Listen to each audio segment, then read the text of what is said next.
How are you guys doing today? I am good. How are you? Good. Have you seen a lot of new arachnids yet? Not yet. Not yet. So you've just seen spiders, which you know already, right? So this is another kind of arachnid. It's related to spiders, but in a totally different group. So it still has 8 legs and pedipalps and some other similarities with spiders, but it also is really special in some really crazy ways. So one of the craziest things, they're called amblypygids. Some people call them whip spiders or tailless whip scorpions. And that whip comes from this front pair of legs, which normally in spiders is used for walking. Do you see how ridiculously long they are in this picture? So all the species of amblypygid have those really, really long front legs. And that's because they use them like antenna instead of for walking. And so they're super, super long, so as they're walking around, they use it to feel around in the environment around them.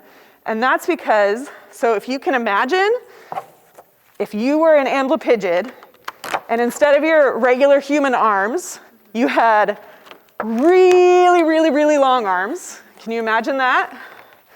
And then what if on those really, really long arms, they could move, they had like 1 million joints and could move in a whole bunch of different ways. So you could reach into crevices and around corners that you can't see.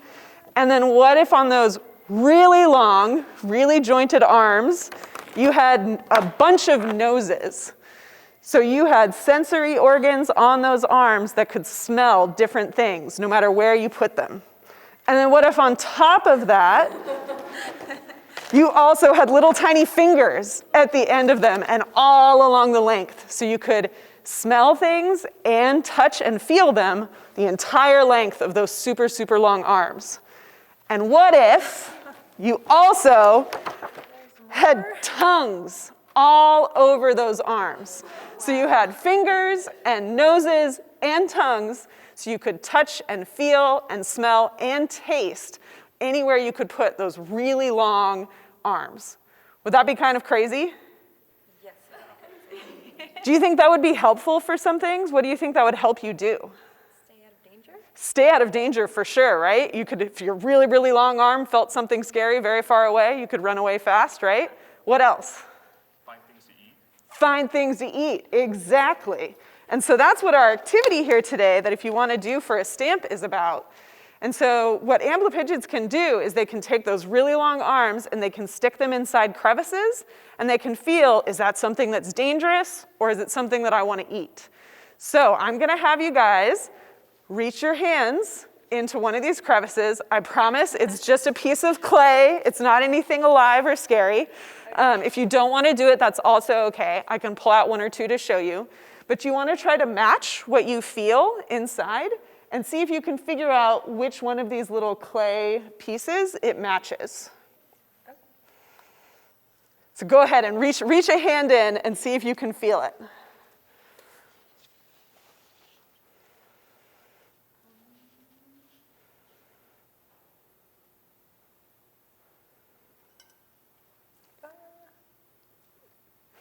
They're pretty hard. You have to use as much of your sense of feel as you can. Remember, amblypygids, it's going to be easier for them because they can smell and taste.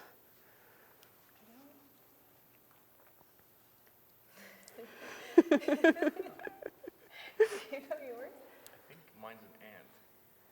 Do you want to pull it out and check? Does it match the picture? Yeah.